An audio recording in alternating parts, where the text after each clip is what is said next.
सोचिए, आप एक ऐसे बाजार में जाएं जहां आपको आलू, प्याज और टमाटर की तरह दुकानदार नोटों के बंडल बेचता नजर आए, तो आपको कैसा लगेगा? आई गेस आपको बड़ा अजीब लगेगा। लेकिन आपको जानकर हैरानी होगी कि दुनिया में एक ऐसा अनोखा देश भी है जहां फल, सब्जियां नहीं बल्कि पैसे बिकते हैं। जी हाँ, पैसे जो हमें अपने देश में सीसीटीवी की नजरों में रहते हुए एटीएम या फिर बैंक से मिलते हैं, मगर यहाँ तो मंडियों में ही मिल जाते हैं।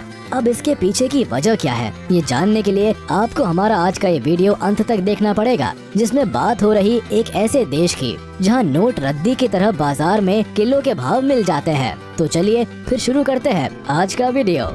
करेंसी किसी भी देश की इकोनॉमी की नींव होती है। यही वजह है कि दुनिया के लगभग सभी देश अपने यहाँ के सिक्कों और नोटों को बड़ी हिफाजत और कड़ी सुरक्षा में रखते हैं। लेकिन दुनिया में एक जगह ऐसी भी है जिसका नाम है सोमालीलैंड, जहाँ पैसा बंडल की शक्ल में शहर की सड़कों पर रद्दी की तरह पड़ा रहता है, और वो भी बिना किसी हिफाजत के। अब आप ये मत समझिए कि यहाँ राम राज स्थापित है और किसी को भी ना पैसे का लोभ है और ना ही चिंता। अब ऐसा क्यों है, इसके लिए हमें जरा इस जगह का इतिहास जानना पड़ेगा, जिसके लिए कुछ साल पीछे जाना पड़ेगा। कुछ साल से मतलब कुछ साल ही है, यही कोई 3-1 दशक पहले। तो वो वक्त था साल 1991 का, जब उत्तरी अफ्रीका में अदन की खाड़ी के पास मौजूद सोमालीलैंड गृह युद्ध के बाद सोमालिया से अलग होकर वजूद में आया। यहाँ के लोगों ने तो इसे अपना नया देश मान लिया, लेकिन किसी भी दूसरे देश ने इसे मान्यता नहीं दी और अभी तक भी नहीं दी है।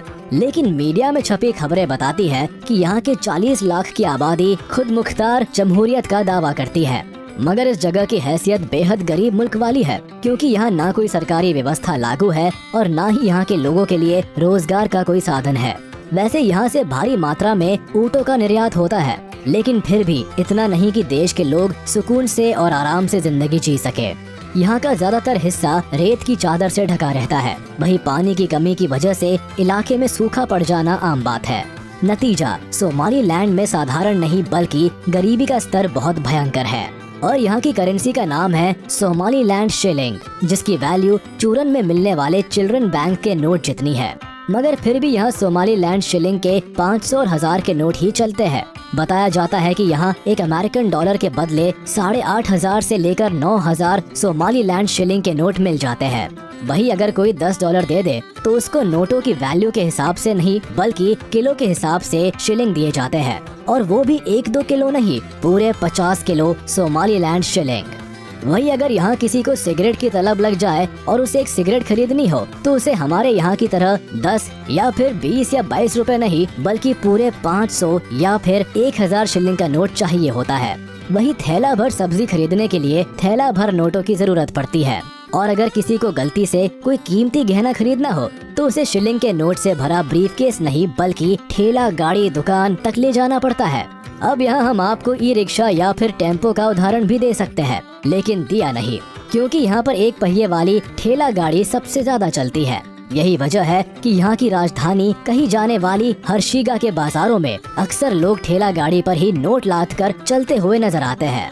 वैसे इस देश की एक खासियत भी है, यहाँ एक तरफ भारत जैसे विकासशील देश में कैशलेस व्यवस्था के लिए अभी भी जद्दोजहद चल रही है, तो वही यहाँ सालों पहले लोग कैशलेस हो चुके हैं, जिसके पीछे की वजह यह है कि यहाँ की करेंसी का डिवैल्यूएशन हो गया है, और करेंसी के रद्दी में तब्दील होने की वजह से लोग लेन देन कैशलेस करने में ही भलाई समझते हैं। वो छोटी से लेकर छोटी और बड़ी से लेकर बड़ी चीजों के लिए सिर्फ मोबाइल पेमेंट का ही इस्तेमाल करते हैं, क्योंकि यहाँ ना तो क्रेडिट कार्ड का ज्यादा चलन है और ना ही डेबिट कार्ड का, इसलिए यहाँ फोन की व्यवस्था जिंदाबाद है।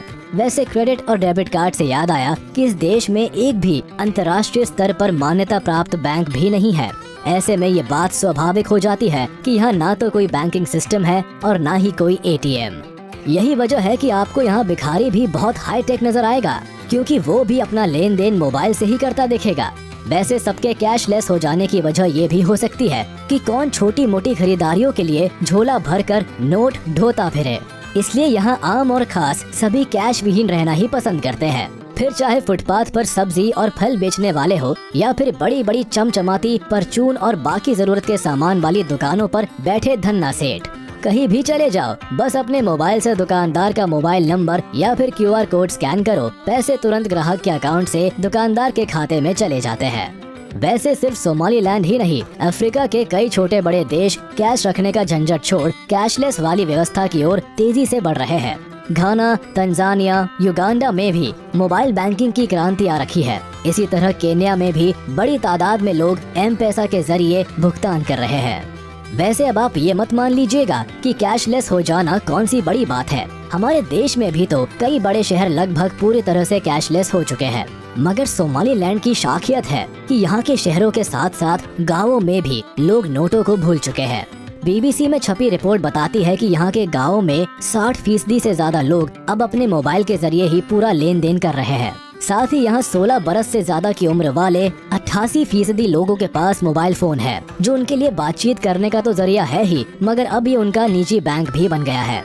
जबकि यहाँ के ज्यादातर लोग निरक्षर है, यानी अनपढ़ है या फिर कम पढ़े लिखे हैं। वैसे यहाँ लोगों के लिए पढ़ाई लिखाई का ज्यादा महत्व है भी नहीं, क्योंकि इस छोटे से देश में रोजगार मिलना एक बड़ी समस्या है।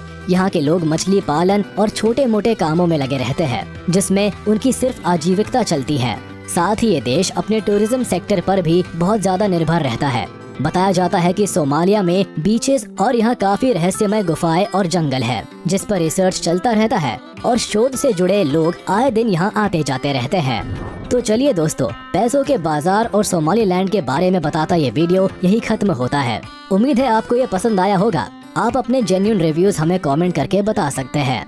आप इसे अपने दोस्तों और रिश्तेदारों के साथ शेयर करना बिल्कुल ना भूलें। और हाँ, इस वीडियो को लाइक कर दे और अगर आपने अभी तक हमारे चैनल को सब्सक्राइब नहीं किया तो वो भी तुरंत कर दे और बेल आइकन को भी प्रेस कर दे, ताकि हमारे नोटिफिकेशंस आप तक जल्द से जल्द पहुँच जाए।